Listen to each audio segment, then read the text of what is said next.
Tout d'abord, c'est un grand plaisir de me retrouver ici pour cette journée de sensibilisation. J'ai fait des kilomètres et des kilomètres parce que j'avais des questions à poser. Je n'ai pas encore reçu de réponse. Bon, j'entends souvent le développement durable, c'est un mot très à la mode. Et je voudrais savoir quelle est la part de l'environnement par rapport aux autres critères tels que l'économique, le social, la géopolitique essentiellement. Et la culture surtout. De toute façon, quand on parle du développement durable, donc je te remercie pour la question parce qu'aujourd'hui on est là pour ça. Le développement durable, il y a trois piliers. Le pilier économique, effectivement, comme tu l'as dit, le pilier écologique et le pilier social qui englobe la culture et tout ça. Donc aujourd'hui, nous avons souhaité mettre l'accent sur le pilier écologique. Voilà, parce que nous pensons que justement c'est ce qui prime sur tout le reste. Aujourd'hui, le monde actuel, la population actuelle a une empreinte écologique beaucoup trop forte. C'est-à-dire que nous avons une pression sur la planète qui fait 3 fois la Terre actuelle. C'est-à-dire nous utilisons les ressources de 3 fois la planète actuelle pour vivre. Donc nos modes de vie sont trop énergivores, sont trop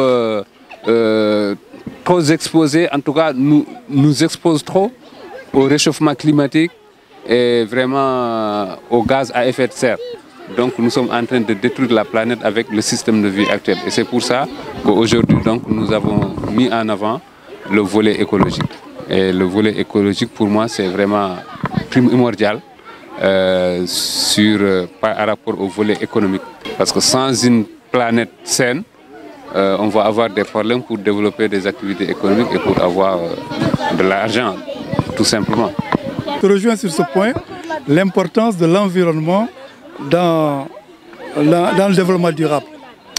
Mais toujours est-il que ça dépend des contextes. Quand tu vas dans le contexte des pays en voie de développement ou les pays sous-développés, je crois que bon, il y a l'environnement, mais il y a aussi beaucoup, surtout, un problème économique qui se pose. Il y a un problème de démocratie aussi qui se pose et qui, à mon sens, doivent être incorporés dans le développement durable.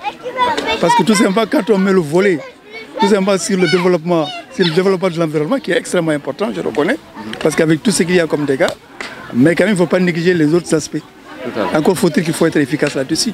Quand on parle de l'économie, le volet économique, il faut que ce soit une économie solide. Voilà. Et quand on parle de la culture, c'est pas on privilégie une culture au détriment des autres.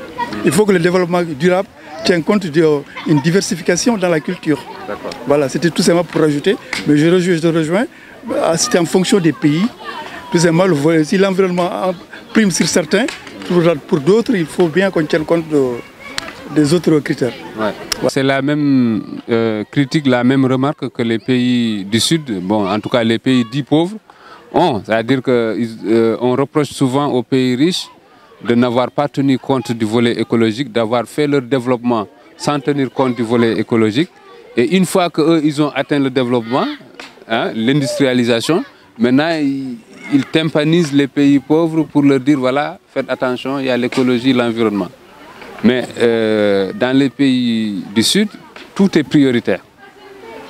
Et y compris l'écologie. Parce qu'aujourd'hui, nous sommes les pays, en tout cas au sud, les pays du Sahara, là, entre les pays du Nord et les pays de l'Équateur, c'est le désert. Donc là-bas aussi, l'écologie est primordiale. L'écologie, c'est une priorité.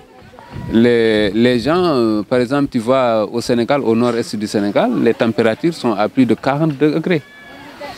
Donc voilà, c'est même l'occasion d'introduire, de développer des constructions comme la voûte nubienne qui sont adaptées au climat local. Aujourd'hui, les gens ne sont pas contents quand ils ne construisent pas avec le dur, avec le béton. Or, il y a des argiles, il y a des matériaux locaux, ils n'ont pas besoin d'aller acheter des ciments ou quoi que ce soit. Il y a des matériaux locaux qui existent avec lesquels ils peuvent construire des habitats qui sont adaptés au climat, puisque quand il fait chaud, à l'intérieur ça fait frais, et quand il fait frais, à l'intérieur ça fait chaud. Donc c'est la technique de la voûte nubienne. Concernant la voûte nubienne, j'ai une question assez précise là-dessus. Par exemple, quelqu'un qui est là, qui a un projet de construction au pays. Il sait dans son pays, ils n'ont pas cette expérience de la voûte nubienne. Comment peut-il bénéficier de l'expérience des gens qui en ont à partir de Ourossogui ou des gens qui ont été initiés pour pouvoir bénéficier et l'introduire du côté de la Mauritanie par exemple? Aujourd'hui, au moment où l'on parle, la maison des Yvelines qui est sise à Ourossogui a un programme en partenariat avec l'association La Voûte Nubienne et qui a déjà construit la maison des Yvelines à Ourossogui avec la même technique de la voûte nubienne. Récemment, il y a eu l'hôtel de ville de Canel qui a été inauguré il n'y a pas très longtemps et qui a été construit avec la technique de la voûte nubienne. Donc, il manque des entreprises qui adoptent cette technique-là au pays. Et c'est pour ça que c'est une technique qui est en croissance aujourd'hui. On est en train de travailler avec le département des Yvelines justement pour sensibiliser ça au niveau des populations parce que voilà, il faut revenir aux fondamentaux. Ça, c'est des techniques que nos ancêtres ont utilisées. Hein. Et maintenant, voilà, après, les gens, sous prétexte du développement, voilà, du progrès, maintenant, ils ont abandonné ça. Mais regardez, aujourd'hui, on est en train de retourner à ça. Voilà, donc c'est très important. La maison des Yvelines est en train de former des jeunes, justement, à cette technique. Bon, en plus de ça, c'est du développement durable. Parce que là, tous les trois aspects sont pris en compte. L'écologie est prise en compte, mais aussi l'économique parce que ça va faire travailler des jeunes. On va former des jeunes et on va les faire travailler. C'est un secteur en croissance.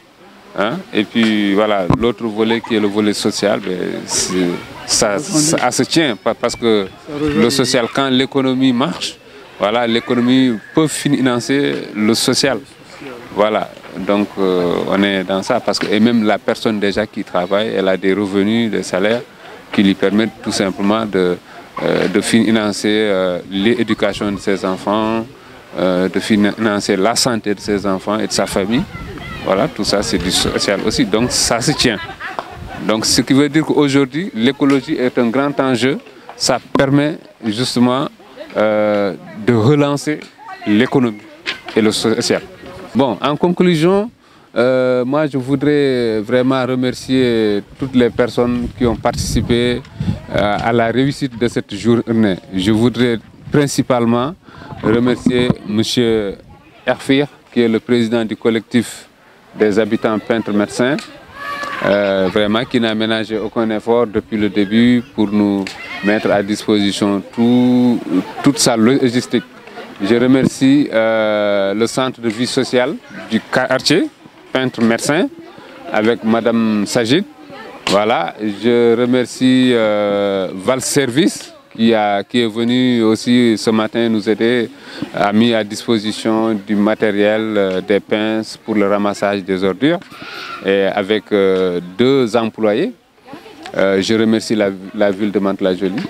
Je remercie enfin le département des Yvelines qui a donc cofinancé cette action.